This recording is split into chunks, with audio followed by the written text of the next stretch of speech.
ಅಕ್ಷಯ್ ನಿವಾಸದ ಮುಂದೆ ಈಗ ಕುಟುಂಬಸ್ಥರ ಆಕ್ರಂದನ ಮುಗಿಲು ಮುಟ್ಟಿದೆ. ಪಾಪ ಅವ್ರ ತಂದೆ ಪರಿಸ್ಥಿತಿ ನಂಗೆ ಏನಾಯ್ತು ಅಂತ ನಂಗೆ ಗೊತ್ತಾಗ್ತಿಲ್ಲ. ಬಿಬಿಎಂಪಿ ಅಧಿಕಾರಿಗಳ ವಿರುದ್ಧ ಎಫ್ಐಆರ್ ದಾಖಲು ಈಗ ಆಗಬೇಕಾಗಿತ್ತಿದು. ಹನುಮಂತನಗರ ಪೊಲೀಸ್ ಠಾಣೆಯಲ್ಲಿ ಎಫ್ಐಆರ್ ದಾಖಲಾಗಿದೆ. ಬಿಬಿಎಂಪಿ ಅರಣ್ಯಾಧಿಕಾರಿ ಆರ್ಎಫ್ಒ, ಎಸಿಎಫ್, ಡಿಎಫ್ಒ ವಿರುದ್ಧ ಈಗ ಎಫ್ಐಆರ್ ದಾಖಲಾಗಿದೆ. ಅಧಿಕಾರಿಗಳ ನಿರ್ಲಕ್ಷ್ಯದಿಂದಲೇ ಅಕ್ಷಯ್ ಸಾವು ಅಂತ ದೂರನ್ನ ಕೊಟ್ಟಿದ್ದಾರೆ. ಮರದ ಕೊಂಬೆ ಬಿದ್ದು ಯುವಕ ಅಕ್ಷಯ್ ಸಾವನ್ನಪ್ಪಿರೋದು. ಅಕ್ಷಯ್ ನಿವಾಸದ ಮುಂದೆ ಈಗ ಕುಟುಂಬಸ್ಥರ ಆಕ್ರಂದನ ಮುಗಿಲು ಮುಟ್ಟಿದೆ. ಬಟ್ ಒಂದು ವಾದ ಕೂಡ ಅದರಲ್ಲಿ ನಡೀತಾ ಇತ್ತು. ನಾವು ಕೂಡ ಅನೇಕ ಕಡೆ ಇದ್ರ ಬಗ್ಗೆ ಕೇಳ್ತಾ ಇದ್ವಿ. ಅವನು ಹೆಲ್ಮೆಟ್ ಹಾಕ್ಕೊಂಡಿದ್ರೆ ಏನಾಗ್ತಿತ್ತು ಅಂತ ಹೇಳಿ. ಕೆಲವೊಂದು ಟೈಮಲ್ಲಿ ಹೆಂಗಾಗ್ಬಿಟ್ಟಿದೆ ಅಂತಂದರೆ ಅರ್ಥ ಮಾಡ್ಕೊಳ್ಬೇಕು.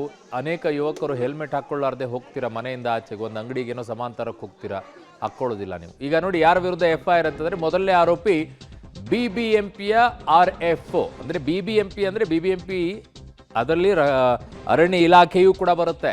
ನೆನಪಲ್ಲಿರಲಿ ನಿಮಗೆಲ್ಲ, ಅರಣ್ಯ ಇಲಾಖೆ ಬರುತ್ತೆ. ಆರೋಪಿ ಬಿಬಿಎಂಪಿ ಎಸಿಎಫ್, ಎರಡನೇ ಆರೋಪಿ ಬಿಬಿಎಂಪಿಯಲ್ಲಿ ಎಸಿಎಫ್.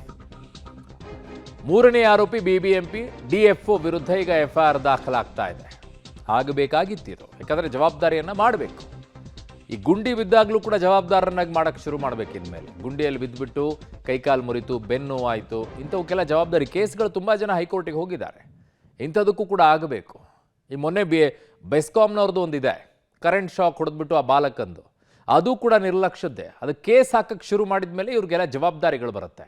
ಅಷ್ಟೇ ಅಲ್ಲ, ಏನಾಗ್ಬಿಡುತ್ತೆ, ಕೇಸ್ ಹಾಕಿದ್ರು ಸರ್ಕಾರ ದುಡ್ಡು ಕೊಡುತ್ತೆ, ವಕೀಲರನ್ನ ನೇಮಿಸುತ್ತೆ, ಕೋರ್ಟಲ್ಲಿ ಅಲಿತಾ ಇರ್ತಾರೆ. ಪಾಪ ಜೀವನ ಪರ್ಯಂತ ಅಲಿಯೋದೇ, ಅದು ಏನು ಮಾಡೋಕ್ಕಾಗಲ್ಲ. ನನ್ನ ಸಹೋದ್ಯೋಗಿ ನರಸಿಂಹಮೂರ್ತಿ ಇದ್ದಾರೆ. ನರಸಿಂಹಮೂರ್ತಿ, ಈಗ ಎಫ್ಐಆರ್ ದಾಖಲಿಸಿದ್ದಾರೆ, ಕರೆಕ್ಟು, ದೂರನ್ನು ಕೊಟ್ಟಿದ್ದಾರೆ, ಓಕೆ, ಅದು ನಡೆಯುತ್ತೆ. ಗೌರ್ಮೆಂಟೇ ದುಡ್ಡನ್ನು ಕೊಡುತ್ತೆ, ವಕೀಲರನ್ನು ನೇಮಿಸುತ್ತೆ, ಕೇಸನ್ನು ಕೂಡ ನಡೆಸ್ತಾರೆ. ಅವಾಗ ಹೋಗುತ್ತೆ. 1 ತಿಂಗಳು 2 ತಿಂಗಳು ಆದಮೇಲೆ ಡೇಟನ್ನು ಫಿಕ್ಸ್ ಮಾಡ್ತಾರೆ, ಹೋಗ್ತಾ ಇರ್ತಾರೆ. ಬಟ್ ಅದಕ್ಕಿಂತಲೂ ಹೆಚ್ಚಾಗಿ ಈ ಪ್ರಕರಣದಲ್ಲಿ ಎಷ್ಟು ಜನರನ್ನ ಕೆಲಸದಿಂದ ತೆಗೆದು ಹಾಕಿದ್ದಾರೆ, ಅದು ಮುಖ್ಯವಾಗುತ್ತೆ. ಜವಾಬ್ದಾರಿ ಯಾರಾದರೂ ಆಗಬೇಕಲ್ಲ. ಕೇಸ್ ಹಾಕೊಂಡು ಕೂತ್ಕೊಂಡ್ಬಿಟ್ರೆ ನಡೀತಾ ಇರುತ್ತೆ ಅದು ವರ್ಷಾನುಗಟ್ಲೆ, ಅಲ್ವಾ? ನಿಜ ಅರುಣ್, ಬೆಂಗಳೂರಿನಲ್ಲಿ ಅದರಲ್ಲೂ ಕೂಡ ಯಾವ ಒಣ ಮರಗಳಿರುತ್ತೋ ಅಥವಾ ಬೀಳುವಂತಹ ಸ್ಥಿತಿಯಲ್ಲಿರುವಂತಹ ಮರಗಳನ್ನು ಗುರುತು ಮಾಡಿ ಅವುಗಳನ್ನು ಆಗಾಗ್ಗೆ ಕಾಲಕ್ಕೆ ತಕ್ಕಂತೆ ಕಟಾವು ಮಾಡುವ ಕೆಲಸ ಏನಿದೆ ಅದು ಬಿಬಿಎಂಪಿಯ ಅರಣ್ಯ ಘಟಕದ ಕೆಲಸ. ಆದರೆ ಬೆಂಗಳೂರಿನಲ್ಲಿ ನಿಜಕ್ಕೂ ಈ ಕೆಲಸ ಆಗ್ತಿದೆಯಾ? ಇದು ಮೊದಲ ಬಾರಿಯಲ್ಲ. ವಾಹನಗಳ ಮೇಲೆ ಮರಗಳು ಬಿದ್ದಿರೋದು ಮತ್ತು ಮನುಷ್ಯರ ಮೇಲೆ ಮರಗಳು ಬಿದ್ದು ಪ್ರಾಣ ತೆತ್ತವರು, ಅನೇಕ ಜನ ಪ್ರಾಣ ಕಳ್ಕೊಂಡಂಥ ಉದಾಹರಣೆ ಸಾಕಷ್ಟಿದ್ದಾವೆ. ಇದೀಗ ಅಕ್ಷಯ್ ತನ್ನದಲ್ಲದ ತಪ್ಪಿಗೆ ಈಗ ಆತ ಪ್ರಾಣವನ್ನು ಕಳ್ಕೊಂಡಿದ್ದಾನೆ. ಇವರು ಆ ಒಣ ಮರದ ರೆಂಬೆಗಳನ್ನು ಕತ್ತರಿಸಿದ್ರೆ ಇವ್ರಿಗೇನಾಗುತ್ತೆ?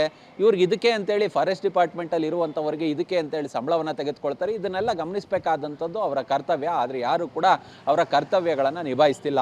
ಇನ್ನೊಂದು ವಿಚಾರ ಏನಂತ ಹೇಳಿದ್ರೆ, ಹೆಲ್ಮೆಟ್ ಹಾಕೊಂಡು ಹೋಗಬೇಕಿತ್ತು ಅಂತೇಳಿ ಆ ಲೆಕ್ಕದ ಮನಸ್ಥಿತಿ ಇನ್ನೂ ಕೂಡ ನಮ್ಮ ಜನರಲ್ಲಿ ಬೆಳೆದಿಲ್ಲ. ಅಂದರೆ ಮೈನ್ ರೋಡಿಗೆ ಬರ್ತಿರ್ಲಿಲ್ಲ, ಅಲ್ಲೇ ಮನೆ ಹತ್ರ ಹೋಗ್ತಿದ್ದ, ಈ ಸಂದರ್ಭದಲ್ಲೂ ಹೆಲ್ಮೆಟ್ ಹಾಕ್ಕೊಳ್ಬೇಕಾ ಅನ್ನೋ ಸಹಜವಾದಂತಹ ಪ್ರಶ್ನೆ ಉದ್ಭವವಾಗುತ್ತೆ.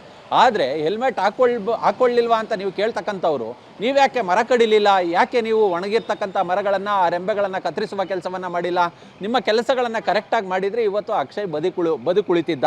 ಆದರೆ ನೀವು ಮಾಡಿದಂತಹ ತಪ್ಪೇನಿದೆ, ಆ ಮರಗಳನ್ನು, ಒಣ ಮರಗಳನ್ನು ಕಟಾವು ಮಾಡದೇ ಇರೋದು ನಿಜಕ್ಕೂ ಅಕ್ಷಮ್ಯ ಅಪರಾಧ. ಇದೀಗ ಎಸಿಎಫ್ ಇರ್ಬೋದು ಅಥವಾ ಆರ್ಎಫ್ಒ ಮತ್ತು ಡಿಎಫ್ಒ ಮೇಲೆ ಎಫ್ಐಆರ್ ಅನ್ನು ದಾಖಲು ಮಾಡುವ ಕೆಲಸವನ್ನು ಮಾಡಿದ್ದಾರೆ.